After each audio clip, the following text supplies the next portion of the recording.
The future of the relations with Russia. ჩვენიან ევროპის სამომავლო ურთიერთობა რუსეთთან ბევრი მხრივ დამოკიდებულია იმაზე, რა მოხდება უკრაინაში. თუმცა გარკვეულწილად იმაზეც, რა მოხდება საქართველოში.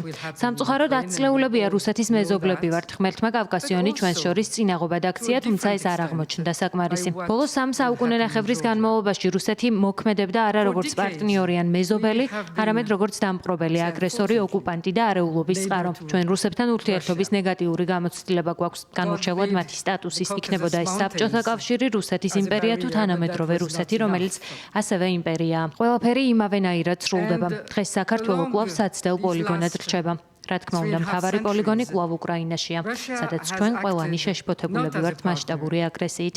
როგორც იქნა ევროპელმა პარტნიორებმა გაიაზრეს, რომ მათ ხელშია რუსეთის შეჩერება. სწორედ უკრაინაში შეჭრის პარალელურად რუსეთმა დაიწყო ჰიბრიდული ომი. ალბათ იმიტომ, რომ დაინახა პროგრესი ევროპის გზაზე, რომელსაც უკრაინის ხელშეწყობით მივახციეთ. რუსეთმა დაიწყო ჰიბრიდული ომი, რომელიც ახალ წესებზეა დაფუძნებული, რომელიც მიმართულია ხელისუფლების გამოყენებაზე. ხელისუფლებაზე, რომელიც აქამდე იყო პროევროპული. არჩეული იყო, რადგან იყო პროევროპული, რადგან შეიტანა საქართველოს კონსტიტუციაში ჩანაწერი, რომელიც ავალდებულებს ყველა ინსტიტუციას მხარი დაუჭიროს და ხელი შეუწყოს ევროატლანტიკურ ინტეგრაციას. იგივე ხელისუფლება იქცა მარიონეტად, რომელიც რუსეთის ინტერესებსა და მიზნებს წარმოადგენს. ის ერთმანეთის მიყოლებით იღებს კანონებს, რომლებსაც ჩვენ რუსულს ვუწოდებთ.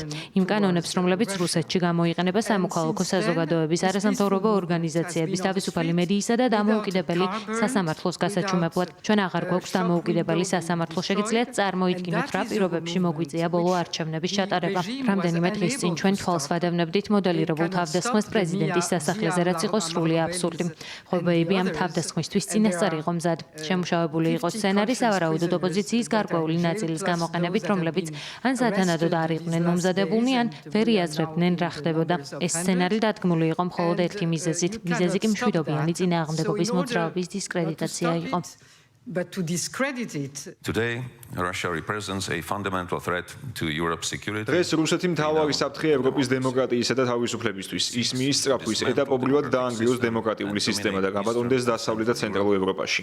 ამ მიზნის მისაღწევად ის ცდილობს შეასუსტოს და დაანაწევროს ტრანსატლანტიკური საზოგადოება. უკრაინაში მშვიდობის დამყარებისთვის პრეზიდენტ ტრამპის ძალისხმევამ მისცა რუსეთს საშუალება კონფლიქტის მოგვარების გზა დაერჩია მოლაპარაკებები. სამყაროს ჩვენს ნაწილში მათმა პასუხმა არავინ გააგვირვა. რუსეთი არასდროს იყო მზად კეთილსინდისიერი მოლაპარაკებებისთვის. ამის ნაცვლად მან გააორმაგა ცინიკური სამხედრო კამპანია და იყენებდა ტერორს, როგორც უკრაინელების მორალური გაანადგურების საშუალებას. რუსული უპილოტო საფრენი აპარატების და ავიაგამანადგურებლების მიერ პოლონეთისა და ესტონეთის საჰაერო სივრცეების დარღვევამ დაადასტურა მოსკოვის მზადყოფნა წავიდეს უფრო მეტ რისკსა და ესკალაციაზე. ეს ომი სხვადასხვა ფრონტზე მიმდინარეობს. დაწყებული კიბერთავდასხმებით, დასრულებული მათი დაშინებით, ვინც პუტინის წინააღმდეგია.